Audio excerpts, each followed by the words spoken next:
Every day, you make decisions. What to wear, what to eat, where to sit at lunch. But some questions require more thought. Kyle is on the edge. Come on, Kyle, you can do it. To jump or not. They're jumping off a ledge 30 feet high. The water is shallow, and if you don't jump out far enough, you could hit the rocks below. I've jumped off stuff this high before, this is just different.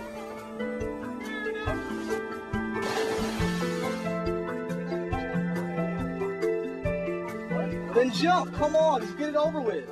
He can jump, he can climb back down, or he can stand there a while and think about it. Come on, Kyle. Do it!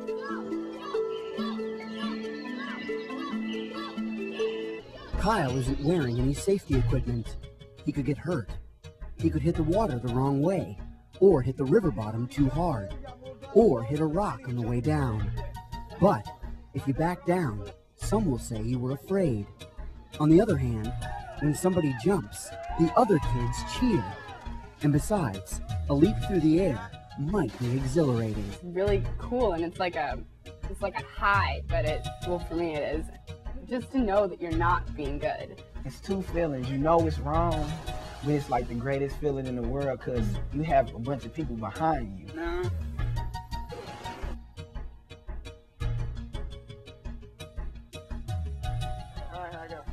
What's important to Kyle? Is he jumping because he wants to? Because it's fun? Or does he have another reason? Will Kyle jump? What factors might influence Kyle's decision?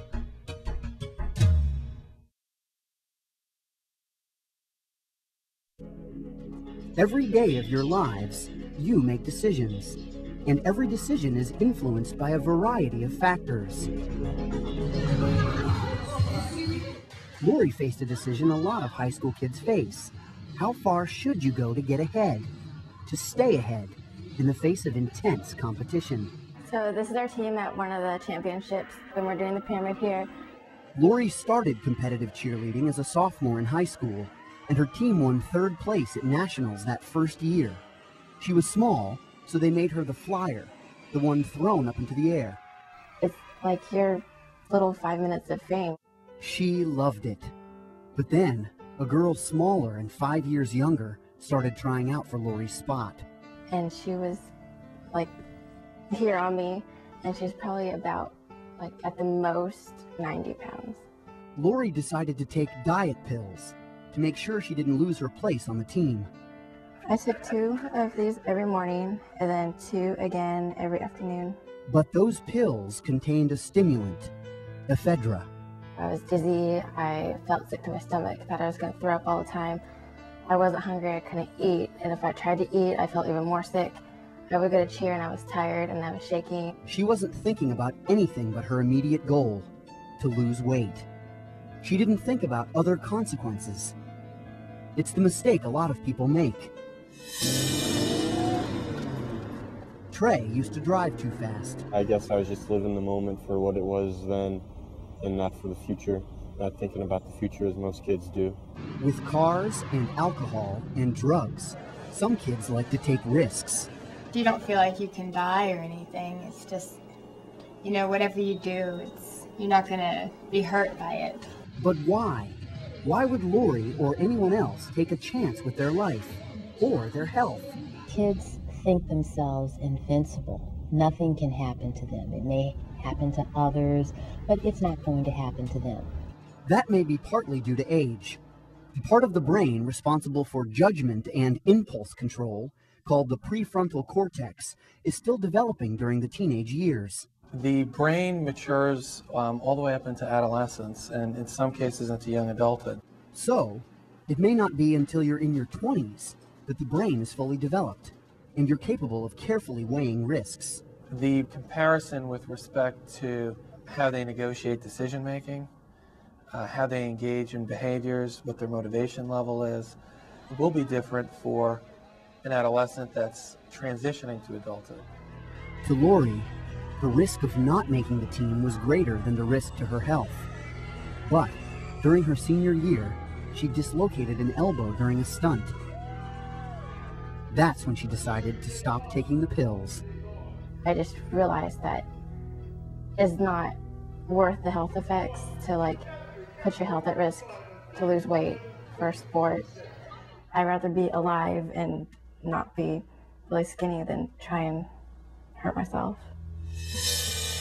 He doesn't want to show his face or use his real name because of his past. Selling drugs, stuff like that, anything to just bring in money for, the whole crew. The crew Luis is talking about is a gang. He decided to join when he was 16. Why? They all showed me love and stuff like that. They're all like, you're my boy, whatever you need, I always got your back, this and that. One of the reasons kids are joining gangs, they want to be part of a group, they want respect, they want power. But sometimes it's because they don't have any other option. Or they don't think they do. Luis was having trouble at home, fighting with his dad and getting a lot of pressure from his friends. So he joined the gang. Peer pressure can be hard to resist, and it's all around us. It's the voice that Kyle hears on the edge of the cliff. Come on, Kyle, you can do it, dude. Come on. Yeah, jump right off of here, straight out. It's the voice of others, encouraging us to take a risk.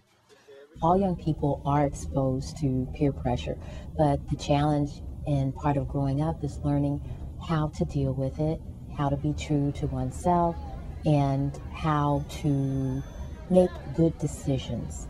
And I know deep down inside, I was going through a lot, so I guess I turned to that to get away from what I was going through. But at the same time, I was just making things worse. By worse, he means dangerous. It's a scary life. It is. I had a lot of enemies, and I didn't want to end up dead or in jail.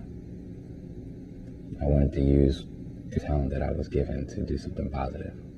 After nearly 2 years, Luis recognized where his life was headed, and he made a tough decision: to walk out, to leave the gang. Now, months later, he still fears retribution, but he was willing to accept that risk to get out. A light just went off one day. There was a lot going on, and I had a lot on my conscience, and it was starting to drive me crazy. And when a friend told Luis he was thinking about joining a gang, Luis said, consider the consequences. Because joining that gang is not going to get him anywhere. It's just going to end up ruining his life. Thank you, Lord, hallelujah. Ambra sings. She's also an honor roll student, a member of the track team, and president of the student body. I know what I'm doing. I know how I am. I know the real me. Ambra doesn't drink, smoke, or do drugs. How does she make decisions? She says she tries hard to focus on what's best for her, even if others don't agree. I just feel like you're not strong-minded, basically, that you're easily influenced by others, and that's really not a good thing, because in that case, you won't make your own decisions in life. You'll just go off of everybody else's, and your life will be basically a reflection of other people's ideas. When she struggles with a decision, she hears two voices, her own and her mom's. My mom, she was, Amber, you be you. You never let anybody change it. Just driving in my head from the time I could understand all the way up until now. So it was my responsibility to teach her who she is, as opposed to hearing you're this and you're that, and she'd take that in and she start to believe it, then she would live by that. Wherever she is, she can hear her mom. For everyone, having an adult role model can be different. It might be a parent or grandparent, member of the clergy, or a coach. It's amazing to see what happens if a child knows that there's somebody counting on them to do their best. Then they'll give their best. I feel your presence near. Ambra says that ultimately her decisions are her own, and so is the responsibility that comes with them. There's only one me, you know, and it's like, I don't know, my mother always raised me, you know, to do what you want to do. No one else can influence you. If this is what Ambra has set in her mind to do it, and never let anybody else change it, because you'll be living your life based off of other people's judgments and what they feel is right for you. At first glance, Jamie's choice to get behind the wheel of a car, drunk, seemed like a spur-of-the-moment decision. In fact, it was one more step in a downward spiral of bad decisions that began only after she started college. In high school, I didn't drink, I didn't do drugs, I just didn't, you know, I was captain of the color guard, I had my own little activities. But then she met a friend who liked to go to bars. She had extra fake ID, so I was going into bars and stuff when I was 20. But it's a cycle, and it keeps going, and it keeps building, and it keeps getting more. You start drinking, and then everything becomes a great idea. Jamie was breaking the law because she was too young to drink legally. Also, her blood alcohol level was 3 times the legal limit for an adult when she got behind the wheel to drive home that night. Making the right decision seemed like the furthest thing from Jamie's mind. What's scary and what's sad is it wasn't really any different from a lot of other nights. Jamie never made it home. She crashed her car into a cab, killing the driver and injuring his passengers. Now she's in prison, convicted of vehicular homicide. I had everything worked out, you know, every little step of the path, and man, I flushed that right down the toilet. It's hard to think about the future, about what might happen. It's even more difficult when you've been drinking. Once you reach a certain point in your drinking, it's like being under general anesthesia. You are not aware. You do not remember anything that occurred. the conscious, rational part of your brain, it gets put to sleep. Every decision you make brings consequences. Some don't last. Some will change the rest of your life. Nobody else went and did what I did. Nobody hurt Mr. King but me. And so what's real hard to swallow is that I deserve this. All the bad things that have happened to me, I deserve them because of what I did. Did she mean to kill a man when she got behind the wheel drunk? No, but then no one ever does. So you don't think about, hey, let's go have some beers. Wait, maybe I'll kill someone. It just doesn't happen. They think that it will never happen to them because it's impossible. They're different. Someone else may get pregnant, someone else may get a sexually transmitted disease, someone else may get caught smoking, but it's not going to happen to them. That's what they think. But it happened to Jamie. I didn't think I'd ever be one of these people that, you know, that drinks and drives and hurts people, but I am. And now I'm one of the statistics of an inmate, and being an inmate's real hard.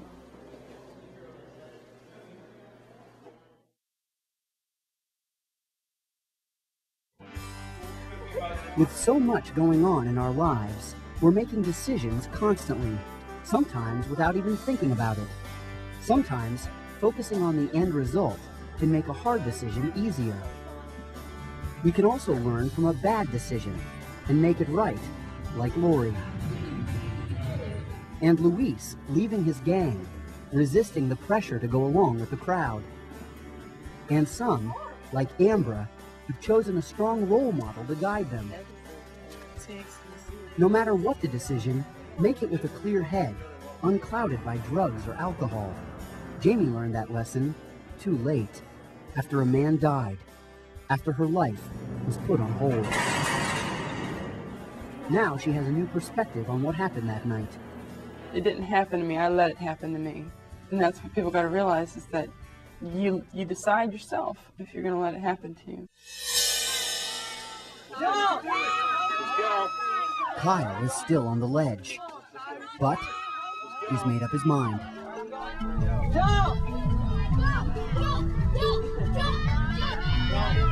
Yeah!